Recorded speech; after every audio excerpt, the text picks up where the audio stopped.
Alright everybody, welcome to my very first video in the series called Proofs with Paul, and today we're going to talk about proofs by mathematical induction. Now, proofs by mathematical induction include these three steps to solve. First of which is a base case, which is our test case scenario, testing what we're trying to prove, and it's really a visualization of what we're looking for and what it's going to look like after the hypothesis is tested. After that, we're going to go over our inductive assumption. We're going to create one, which is just a statement of hypothesis of if this, then this is what it's going to look like. And then from there, we're going to do our induction step, which is just going to be the algebra part. And it's going to really prove that our assumption is true. It's going to prove that, okay, if P of K, then P of K plus 1, which I'll show you in a minute. But the main usage, the primary usage of these mathematical inductions is for these kind of examples. So this is the example I'm going to go through on this paper, and the text is really tiny, you can't read it, but it's the same as this. We're going to prove that 2 to the nth power is greater than n squared minus 2 for all integers n that are positive and greater than or equal to 3. So we've done proof by cases before where we have certain cases, but for examples like this, you know, we have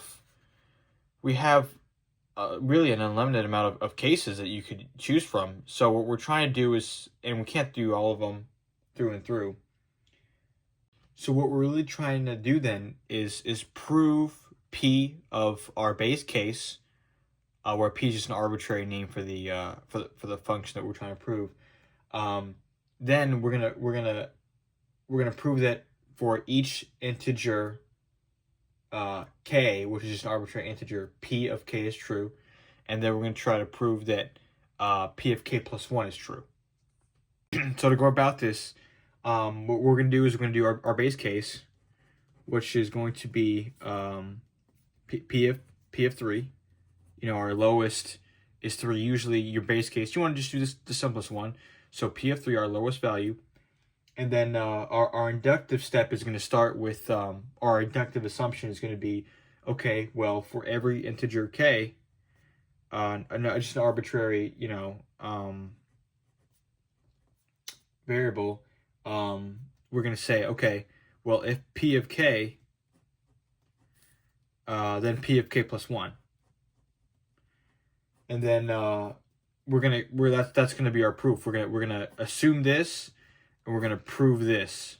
So if P of k, then P of k plus 1, and then we're gonna you know, conclude that you know, if this is true, then we know that P of n or P of k, well, P of n is really what it's gonna be, is true for all n integers that are positive and greater than or equal to 3. So this is what we're going to do, and we're going to go through this example. I'm going to show you step by step how you would make a proof for this. Okay, let's begin. So, like I said, we're going to do our base case first. So our base case is you know, really simple. We're going to have you know, as stated, this is going to be our this is going to be what we're trying to prove. So we have 2 of n is greater than n squared minus 2. So our base case is really simple, really easy. We're just going to plug in 3 for n. And doing some quick algebra, we're going to get 8 is greater than 9 minus 2. 8 is greater than 7. So this is true. This proves our base case. And based on this case, we're going to say, okay, well, our assumption is going to be that the statement. It's going to be 2 to the power of k. We're going to say this is our arbitrary variable now.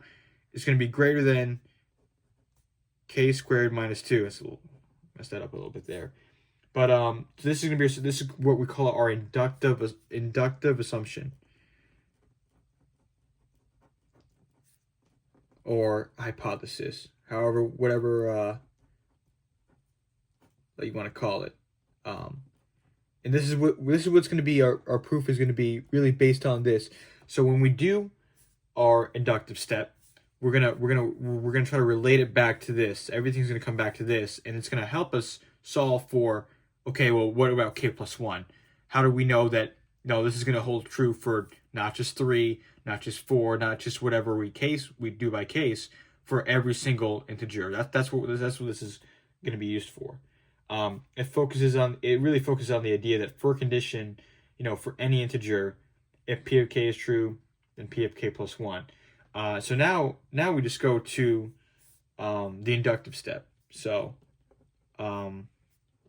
this is the fun part where we use the algebra. So we're going to say, okay, we know that it works for the base case. This is our assumption. This is going to be our inductive assumption hypothesis. Now let's do, okay, well, what about 2 of k plus 1 is greater than k plus 1, the whole thing squared, minus 2. And we're going to prove that. And we want to find some resemblance of this here. Everything, like I said, everything's got to go back to this. So let's do it. So from algebra, just put rules. We're going to rewrite this to make it look like, to try to relate somehow this into it. So let's take out 2. We get 2 to the k is greater than k plus 1 squared minus 2. Okay, and now see already how I'm trying to find some resemblance here. I'm trying to get them to align, right? So now let's expand the right side. So we can drop this, and we can do okay by the rules of math.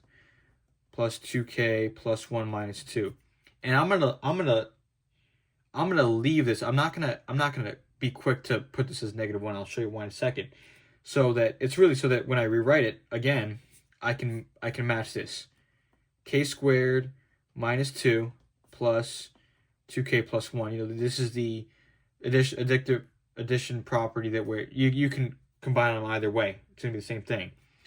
And now what I want to do is, well, I see k squared minus 2. That's up there. I see 2k. So we're really getting close to resemblance. But how do we kind of close the deal on this? And there's multiple ways of doing this. There's multiple ways of simplifying. But when I did the proof myself, what I did is I divided by 2k. So we get k squared minus 2 over to the power of k plus 2k plus 1 over to the power of k. And well, from here you see that, okay, well, based on our assumption, 2 to the power of k is greater than k squared minus 2, right? So we know that if the denominator is greater than the numerator, we know by laws of division this has got to be less than 1. So we can really rewrite this as, we'll write it as arbitrary variable m, in which m is an integer less than 1, right? And then we have this 2k plus 1 over 2k to the power of k. And well, if it's got to be less than 2, right, and we know that m is less than 1, we want this to be the same thing, less than or equal to 1, to make this true for every single case of k, therefore proving that 2 to the power of k plus 1 is true when 2 to the k is true, to really complete our proof. So let's well, this is what I do. You see, okay, we know that this has got to be less than 1, so we can go off to the side here and say, okay, well, let's write 2k plus 1 divided by 2k is less than 1. So you can see that kind of on the edge here. Okay, wonderful. So like I said, since we know that it's greater than k to the power of 2 minus 2, we could still, we could put it in there, right? 2k plus 1 divided by k squared minus 2 is less than 1. And then we're going to try to put everything to one side. So we're gonna multiply by k squared minus 2, and then we're gonna make this 0. We're gonna add, or we're gonna subtract both 2k and 1. So we get this, right? And then, we know the reversing of FOIL is going to give us k minus 3, k plus 1. Now, this will be, this right here, this statement will make this true. If this is true for all k greater than or equal to 3, that will make this true, less than 1, which would make this, we'll call it q. We'll call this one q. So we'll do m plus q is less than 2.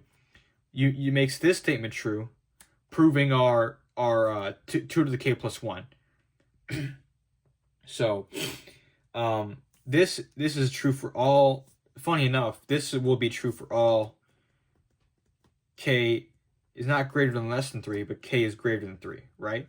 So if we have 3 here, 3 minus 3 is 0 times, well, it doesn't matter. 0 times anything is 0 by the multiplicative property of 0.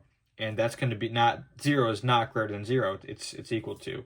But, it's important to account. We already discussed 3 in our base case, right? That was our very first example, and it proved to be true.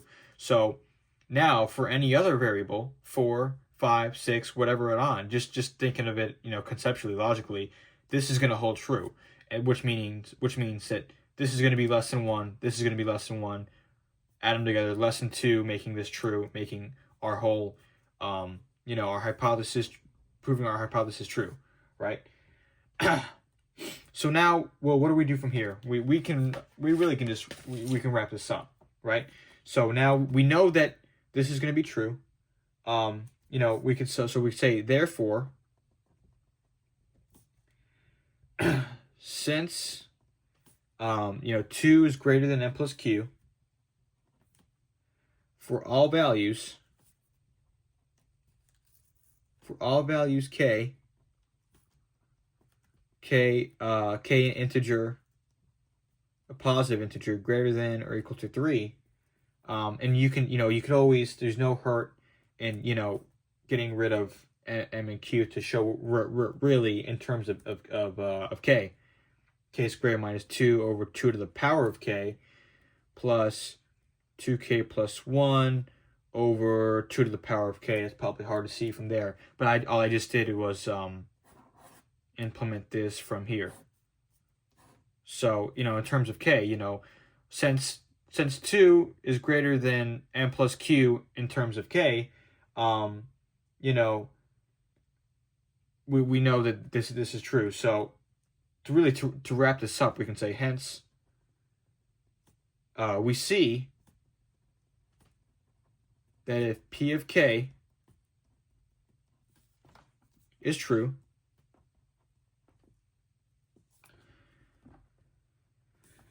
then p of k plus 1 is true. The adjunctive step, where this is the nail in the coffin, is then established, as in we know, based on our assumption, we've completed the inductive step. And you gotta write by the principle of mathematical induction,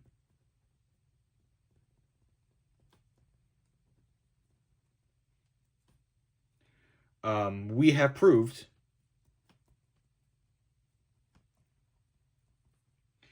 that for every integer n, so we can write like this, for every integer n, which is a member of integers greater than or equal to 3, we know that 2 to the n is greater than n squared minus 2. And, that's our proof right there. That's everything. So, a quick recap here. We have a proof by mathematical induction, which is really, really useful for, this statement, especially with this condition, for all variables n, that's a part of that's a member of integers, of natural numbers, another really common one. When we see that, and we see, a statement like a conditional statement, we want to, well, we will make a conditional statement, but it's clear that, mathematical induction is probably going to be one of the best options here. And, obviously if they tell us, that's a whole other story. And using a base case, by creating an inductive assumption that's really just molded off the original, item we're trying to prove, we use the inductive step to show that, okay, for any one of these integers, it's going to come out true. We're gonna find that, that 2 to the power of n is greater than n squared minus 2. And so that's proof by mathematical induction. So it is kind of a little tricky to conceptualize. Okay, well, why do we need the assumption step? Isn't it just a rewriting it? It's really just it's just we're trying to relate back to each other with these arbitrary variables. And the base case is just, again, another visualization. We're trying to look at, this is what we're really looking at when it comes to, and you could always plug in another, we could put 4, to the power of 4 is greater than 4 squared minus 2. 2 times 2, 4 times 2, 8, 16 is greater than 16 minus 2, greater than 14. We see the patterns, and, we see, okay, well, how do I prove that? Not just for 3, not just for 4, but for every single integer after. And that's what proof by mathematical induction does. And that's why it's such an important proof to learn as we go on through your math career.